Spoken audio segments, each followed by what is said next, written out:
Hello students, welcome to Legacy IAS Academy. In today's video, we are going to discuss about the recent controversy that has erupted around textbook revision of the NCERT that has been carried out by the Government of India. So in detail, we are going to discuss what is the basis of all the controversy. Is it the first time such controversy has risen in India? Or if not, then what were the earlier controversies all about?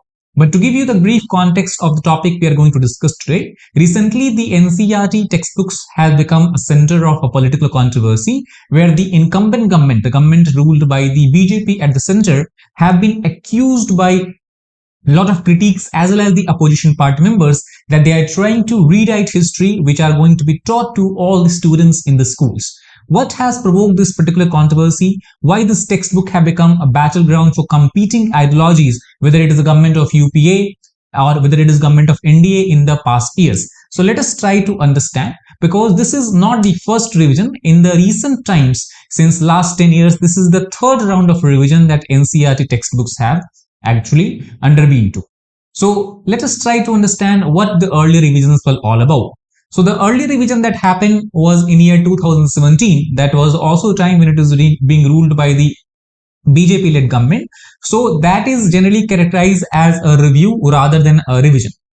The need to update the textbook to reflect recent events and changes, including the landmark GST legislation, were given the main justification for carrying out such review exercises. Further on, total under this particular review, total number of 1,334 changes are made across 182 different books of the NCERTs. Also, in this particular review, it was ensured that there is more and more content on the ancient Indian knowledges as well as practices. Not only that, even there was more focus and more content given to the nationalist icon, such nationalist icon who have been overlooked in the country's collective memory as per the ruling regime, and have made a saving contribution in the history of India as well as even during the national freedom struggle.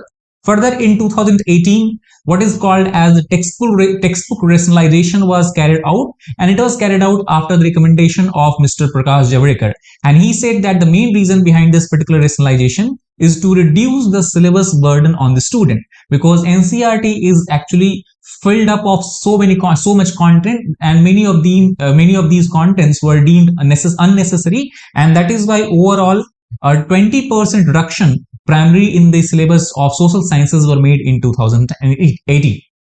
Now, if you take a look at the current revision that has happened in this particular month, so actually we can say the decision to have such kind of revision was taken actually in 2021, and the third round of textbook rationalization has been carried out. The official reason for this particular exercise was to reduce the curriculum load and to help students recover from learning disruption that has been caused by the COVID-19 pandemic. And thus, in the month of June 2022, the NCERT made public a list of changes as well as the deletions in the reprinted textbooks that has basically come into the market in this particular month. So what is the controversy behind these changes? So three major controversies or critics, three major points are there, three major changes are there that critics are pointing out. First of all, if we talk about in the NCERTs, all the references to the 2002 Gujarat riots has been removed. The 2002 Gujarat riots occurred in the Godhra. Second, it also has led to reduction in the content related to the Mughal era as well as less content related to the caste system of India.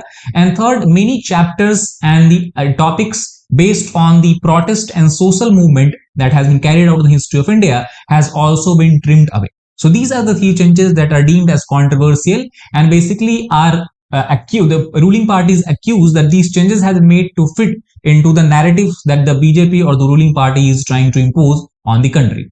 So using the rationalization exercise, the critics point out, to align the curriculum with the ideology of BJP, and also they are accused that the BJP is trying to control what students will learn in the school. For example, there has been removal of the mention of Mahatma Gandhi's unpopularity among the Hindu extremists, and also the topic where it discusses the ban that was imposed on RSS, that is Rashtriya Swayamsevak Sangh, after in the aftermath of Mahatma Gandhi's assassination. That part also has been removed away.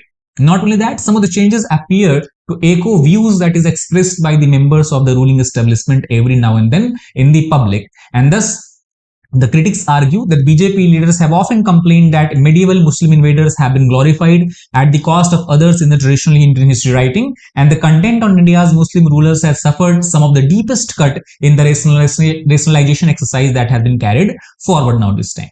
So, to what extent these allegations are true? Has the history or has the topics related to the Mughal Empire has been completely removed? So, let us try to understand this. So, first of all, if we take a look at the recent book that has been released, the Mughals have not entirely disappeared from the course curriculum. Rather than what we see is that trimming down of contents of such chapters where the Mughal history has been explained in details. So the chapter overall, what we can say, the chapters about the Mughal ruler, chapters about the Mughal history still remains. However, the students in the new books will keep learning Mughal history, though in lesser details as compared to the past year. Now, obviously, this is not the first time the controversy has erupted around NCERT modification.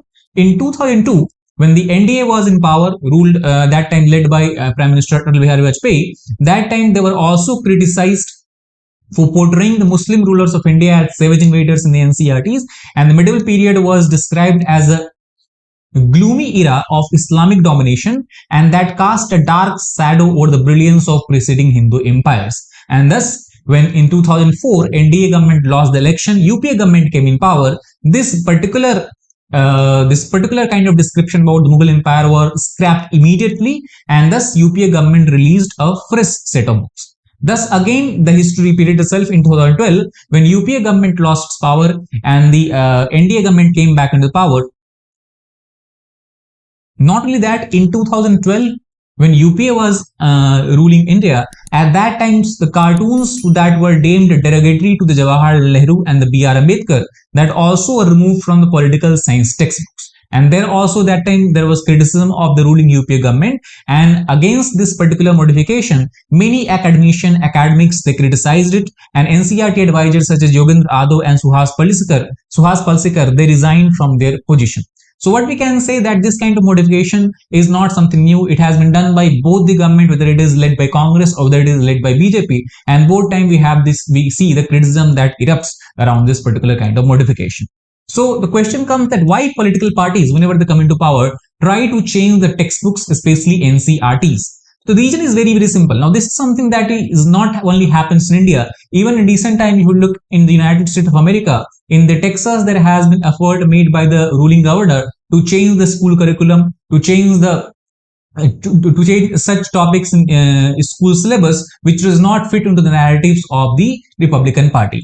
So basically, school textbooks have always been seen as playing a very crucial role in shaping the national narratives, and also it is seen as a tool for cultivating a desired national identity. And thus, in case of India, especially we talk about NCERT textbook, they are read by more than 5 crore students spread over 18 states of India, and thus they are seen by political parties as a large captive audiences with impressionable minds, because obviously when children are studying NCERTs from very early childhood, whatever is written in the textbook, whatever is being conveyed to them by the school, that will leave a very strong imprint in what we can say is a blank slate of the students. Not only that, NCERT is also become very crucial, because not only school students just read NCERTs, even many candidates across India preparing for different competitive examination, right from UPSC civil service examination at top to examinations such as SSC, JEE, NEET, all rely on these textbook, and thus any significant changes in this textbook will have very strong implications,